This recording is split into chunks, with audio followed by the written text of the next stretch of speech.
अस्सलाम वालेकुम student, ICOM part 1 business math by Nazir Hussain. इसकी हम कर रहे हैं एक्सरसाइज नंबर 3.2। क्वेश्चन नंबर 3 मैंने आपको पिछली वीडियो में समझाया और हम इसका करेंगे क्वेश्चन नंबर 4।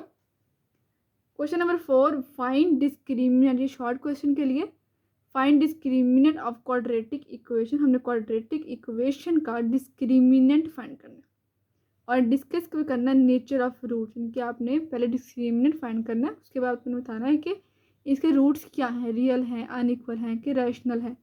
वो हम क्वेश्चन सॉल्व करेंगे, आपको समझ लग जाएगी। पार्ट 1 है x² plus 8x plus 16 is equal to 0। ये क्या है, हमारे पास क्वाड्रेटिक इक्वेशन गिवन है। ठीक है, जिस तरह हम करते थे ना पहले क्वाड्रेटिक फार्मूले में, सेम वही इस तरह स्टेप 1 वो करेंगे कि यहाँ पर a की वैल्यू कितनी है, 1 है ना, b की वैल्यू 8 है और c की वैल्यू 16 है। तो स्टेप 1 तो ये हो गया। आगे हमने क्वाड्रेटिक फार्मूला यूज़ नहीं करना। क्वाड्रेटिक फार्मूला में जो अंडर रूट के अंदर होता है वो वाला हमने लिखना है, वो उसका डिस्क्रिमिनेंट होता है। तो आप डिस्क्रिमिनेंट का फार्मूला याद कर लें कि डिस्क्रिमिनेंट होता है b² माइनस 4ac।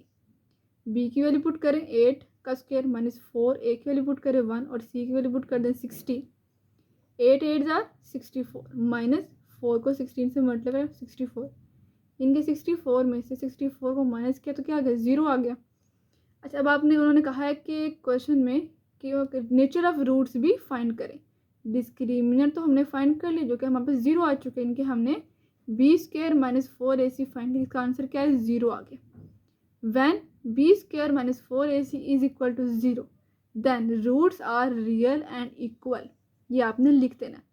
अगर आपसे पूछे क्वेश्चन में पूछा कि आपने रूट्स फाइंड करने हैं, तो अगर हमारे पास डिस्क्रिमिनेंट 0 आएगा ना, तो आपने ये लिख देना है कि when b² minus 4ac is equal to 0 then roots are real होंगे और इक्वल हो जाएंगे। Next part number 2, 2x² minus 5x plus 3 is equal to 0। First है 2, यानी कि a हमारे पास है 2 और b की वैल्यू माइनस 5 और c की वैल्यू 3 है। तो डिस्क्रिमिनेंट क्या हो जाएगा, b² माइनस 4ac। b की वैल्यू कितनी है, माइनस 5, तो माइनस 5 का स्क्वायर माइनस 4, a की वैल्यू 2 और c की वैल्यू 3 आ जाएगी। 25 बन जाएगा। माइनस 4 2 जार 8 और 8 3 जार 24। 25 में से 24 को माइनस करेंगे तो 1 आ जाएगा, जो कि ग्रेटर देन है 0 का। इनके 0 से बड़ा नंबर है ना ग्रेटर का मतलब 1। अब आप ये देख रहे हैं क्या, अगर हम 1 का स्क्वायर लें तो क्या आता है, 1 ही आता है ना।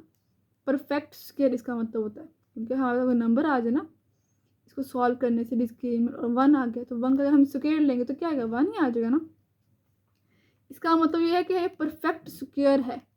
जब हमारे पास b² minus 4ac greater than 0 आ जाए, क्योंकि यहाँ पर ग्रेटर देन 0 है ना, तो आपने लिखना है व्हेन, ये रूट्स हम बताने लगे, when b² minus 4ac greater than 0 and a perfect square, और परफेक्ट स्क्वायर b हो। ये लाजमी आपने नोट कर लेना है, परफेक्ट स्क्वायर b हो।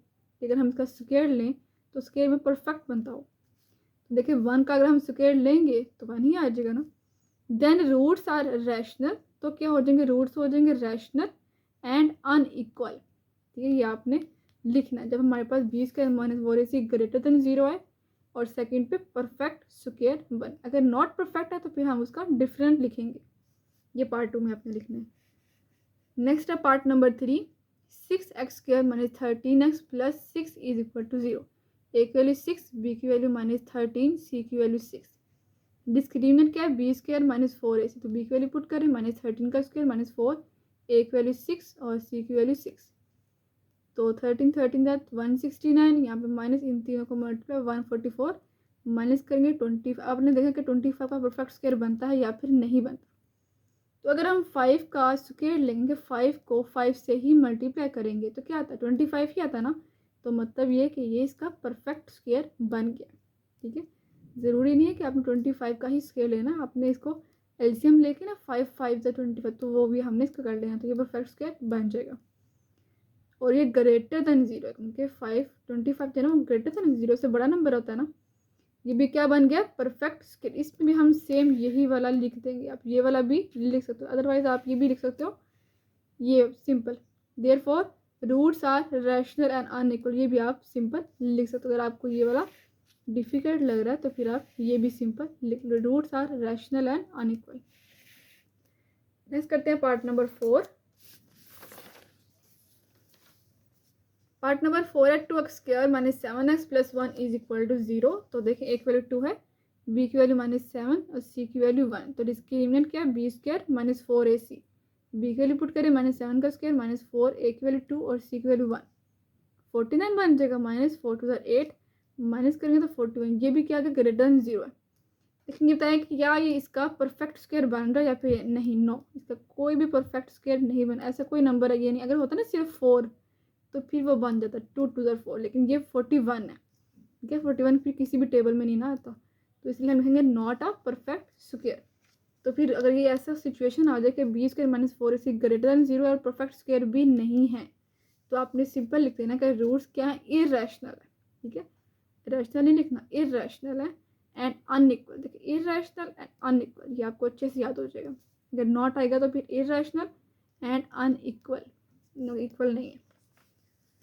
नेक्स्ट है part number 5, 2x² plus 7x plus 6 is equal to 0। तो यहाँ पे ए की वैल्यू 2 है, बी की वैल्यू 7, सी की वैल्यू 6। तो डिस्क्रिमिनेंट का formula b² minus 4ac, B की वैल्यू 7 का स्क्वायर माइनस 4, ए की वैल्यू हमारे पास यहाँ पर 2 और सी की वैल्यू 6। 49 बन जाएगा -48। तो यहाँ पे क्या आ जाएगा 1। तो आपको पता है कि 1 का अगर हम स्क्वायर लेंगे तो 1 ही आता है। ये 1 जो है वो एक परफेक्ट स्क्वायर है विच इज ग्रेटर देन 0। तो ये हम लिखेंगे परफेक्ट स्क्वायर। जब भी परफेक्ट स्क्वायर आएगा और ग्रेटर देन 0 आएगा तो हम लिखते हैं roots are rational and unequal. देखो नॉट परफेक्ट में सिर्फ यहाँ पे इरेशनल आ जाता है बस, परफेक्ट में रैशनल और जो नॉट परफेक्ट हो वहाँ पे इरेशनल, बाकी सेम वही अनइक्वल। नेक्स्ट करते हैं पार्ट नंबर 6।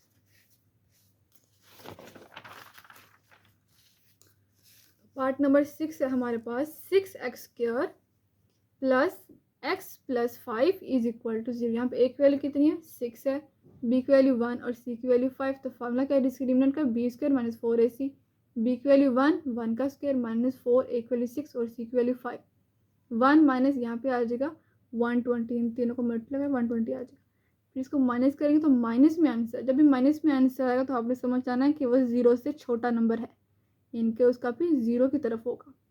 लेस देन का मतलब 0 की तरफ। ठीक है, तो आपने कहना अगर ऐसी कोई सिचुएशन है कि b² minus 4ac less than 0, 0 से कम हो, माइनस वाली वैल्यू हमेशा 0 से कम होती है, तो आपने लिख देना है roots are imaginary and unequal. Same way, बस आपने इमेजनरी लिख देना इस आयोटा वाला फॉर्म में।